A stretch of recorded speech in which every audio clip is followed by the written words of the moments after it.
بسم اللہ الرحمن الرحیم۔ السلام علیکم ناظرین، اسلامک اور معلوماتی ویڈیو دیکھنے کے لیے پلیز ہمارے چینل کو سبسکرائب کر لیں۔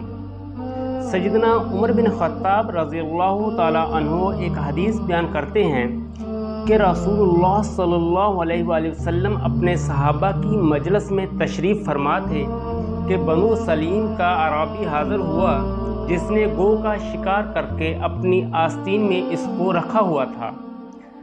اس کو وہ اپنے سفر میں لے جا رہا تھا۔ اس نے لوگوں کی ایک جماعت دیکھی تو کہنے لگا، یہ جماعت کس شخص پر ہے؟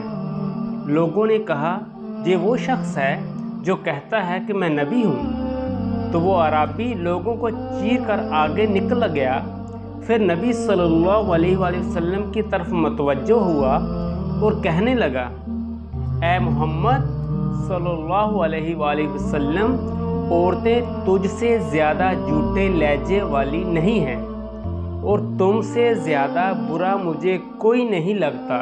نعوذ باللہ، اگر مجھے میری قوم عجول عجلت والے کے نام پر موسوم نہ کرتی تو میں تجھے جلدی سے قتل کر دیتا اور تیرے قتل سے تمام لوگوں کو خوش کر دیتا۔ سیدنا عمر رضی اللہ تعالی عنہ کہنے لگے، یا رسول اللہ صلی اللہ علیہ وآلہ وسلم، مجھے اجازت دیجیے کہ میں اسے قتل کر دوں۔ نبی صلی اللہ علیہ وآلہ وسلم نے فرمایا، کیا تجھے معلوم نہیں کہ حوصلے والا آدمی قریب ہے کہ نبی بن جائے؟ پھر وہ شخص رسول اللہ صلی اللہ علیہ وسلم کی طرف متوجہ ہوا اور کہنے لگا، مجھے لات اور عزا کی قسم ہے کہ میں تجھ پر ایمان نہیں لایا۔ تو نبی صلی اللہ علیہ وآلہ وسلم نے فرمایا، اے اعرابی، تجھے اس بات پر کس نے آمادہ کیا کہ تو نے یہ بات کہی اور تو نے ناحق کلام کیا اور تو نے میری مجلس کی عزت نہیں کی اور تو اللہ کے رسول کو ہلکا سمجھتے ہوئے کہہ رہا ہے؟ وہ کہنے لگا، قسم ہے لات اور عزا کی، میں تجھ پر ایمان نہیں لاؤں گا جب تک یہ گو تجھ پر ایمان لائے۔ تو اس نے گو اپنی آستین سے نکال کر آپ صلی اللہ علیہ وآلہ وسلم کے سامنے ڈال دی اور کہنے لگا، اگر یہ گو آپ پر ایمان لے آئے تو میں بھی آپ پر ایمان لے آؤں گا۔ تو آپ صلی اللہ علیہ وآلہ وسلم نے فرمایا، اے گو۔ تو گو نے عربی زبان میں کلام کیا جس کو تمام لوگ سمجھ رہے تھے۔ کہنے لگی، میں حاضر ہوں اور پھر حاضر ہوں، اے رب العالمین کے رسول۔ تو نبی صلی اللہ علیہ وآلہ وسلم نے فرمایا، تو کس چیز کی بندگی کرتی ہے؟ گو کہنے لگی، میں اس ذات کی بندگی کرتی ہوں جس کا عرش آسمان میں ہے اور زمین میں اس کی بادشاہی ہے اور سمندر میں اس کا راستہ ہے اور جنت میں اس کی رحمت ہے اور آگ میں اس کا عذاب ہے۔ پھر آپ صلی اللہ علیہ وآلہ وسلم نے فرمایا، اے گو، بتا میں کون ہوں؟ تو وہ کہنے لگی، آپ جہانوں کے رب کے رسول ہیں اور خاتم النبیین ہیں۔ جو آپ کی تصدیق کرے گا وہ کامیاب ہوا اور جس نے آپ کی تکذیب کی وہ ناکام ہوا۔ اعرابی کہنے لگا، میں گواہی دیتا ہوں کہ اللہ کے بغیر کوئی معبود نہیں اور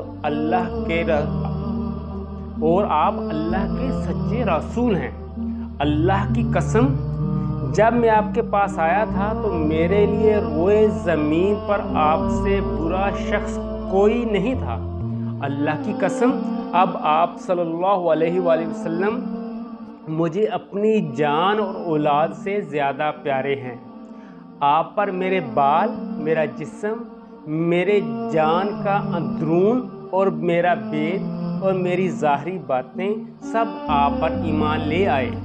تو آپ صلی اللہ علیہ وآلہ وسلم نے فرمایا، سب تعریف اس اللہ کے لیے جس نے تجھے اس دین کی ہدایت دی جو بلند ہوتا ہے اور اس پر غالب نہیں آ سکتا، جس کو اللہ تعالیٰ بغیر نماز کے قبول نہیں کرتا اور نماز کو بغیر قرآن کے قبول نہیں کرتا۔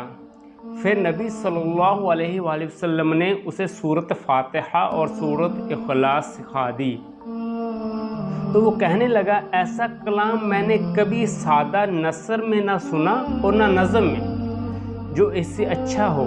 تو نبی صلی اللہ علیہ وآلہ وسلم نے فرمایا یہ کلام رب العالمین کا ہے، یہ شعر نہیں ہے۔ اور جب تو نے قل هو اللہ احد کو ایک دفعہ پڑھا تو گویا کہ تو نے 1/3 قرآن پڑھ لیا، اور جب تو نے سورۃ اخلاص 2 دفعہ پڑھ لیا تو گویا 2/3 قرآن پڑھ لیا، اور جب تو نے قل هو اللہ احد 3 دفعہ پڑھ لی تو گویا کہ تو نے تمام قرآن پڑھ لیا۔ عربی کہنے لگا ہمارا معبود بہت اچھا ہے، وہ تھوڑی چیز بھی قبول کرتا ہے اور زیادہ چیز عنایت فرماتا ہے۔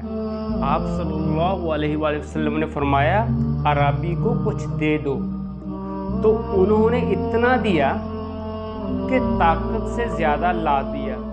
تو سیدنا عبد الرحمن بن عوف رضی اللہ تعالی عنہ اٹھے، کہنے لگے یا رسول اللہ صلی اللہ علیہ وآلہ وسلم میں اس کو اللہ کا قرب حاصل کرنے کے لیے ایک اونٹنی دیتا ہوں جو بختی اونٹ سے ذرا کم اور عرابی سے اوپر ہوگی اور 10 ماہ والی ہوگی۔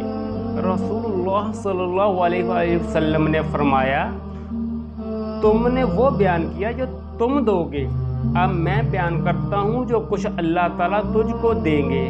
انہوں نے کہا فرمائیے۔ تو آپ صلی اللہ علیہ وآلہ وسلم نے فرمایا تجھے کشادہ موتی کی اونٹنی جس کے پاؤں سبز زبرجد کے ہوں گے، اس کی گردن زرد زبرجد کی ہوگی، اس پر ہودج ہوگا، اس کے اوپر سندس اور استبرق ہوگا، جو تجھے اٹھا کر پل صراط سے اس طرح پار کر دے گی جس طرح اچک کر لے جانے والی بجلی ہوتی ہے۔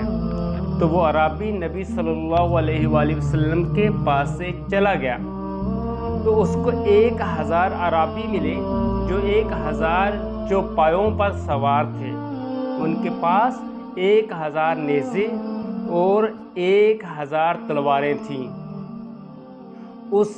اس نے انہیں پوچھا تم کہاں جانے کا ارادہ کرتے ہو؟ انہوں نے کہا ہم اس جھوٹ کہنے والے سے جنگ کریں گے جو نبوت کا دعویٰ کرتا ہے۔ تو اس عربی نے کہا میں گواہی دیتا ہوں کہ اللہ کے بغیر کوئی معبود نہیں اور محمد صلی اللہ علیہ وآلہ وسلم اللہ کے رسول ہیں۔ انہوں نے کہا تو بھی بے دین ہو گیا ہے؟ تو وہ کہنے لگا میں بے دین نہیں ہوا۔ پھر اس نے انہیں اپنا تمام واقعہ سنایا، تو سب نے کہا اللہ تعالیٰ کے بغیر کوئی معبود نہیں اور محمد صلی اللہ علیہ وآلہ وسلم اللہ کے رسول ہیں۔ یہ بات نبی صلی اللہ علیہ وآلہ وسلم کا معلوم ہوئی تو آپ صلی اللہ علیہ وآلہ وسلم نے انہیں ایک چادر میں ملے، تو وہ اپنی سواریوں سے اتر کر آپ صلی اللہ علیہ وآلہ وسلم کو چومنے لگے اور کہنے لگے لا الہ الا اللہ محمد رسول اللہ، اور کہنے لگے اے اللہ کے رسول ہمیں اپنا حکم سنائیں۔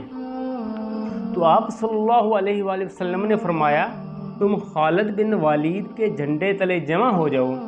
راوی نے کہا عرب میں اس بنو سلیم قبیلے کے علاوہ کوئی قبیلہ نہیں جس کے اکٹھے 1000 آدمیوں نے ایمان قبول کیا ہو۔ ناظرین ویڈیو اچھی لگی ہو تو ویڈیو کو لائک کر لیں، چینل کو سبسکرائب کر لیں اور بیل آئیکن کے بٹن کو پریس کر دیں تاکہ ہر آنے والی ویڈیو کا نوٹیفیکیشن آپ کو ملتا رہے۔ شکریہ، السلام علیکم۔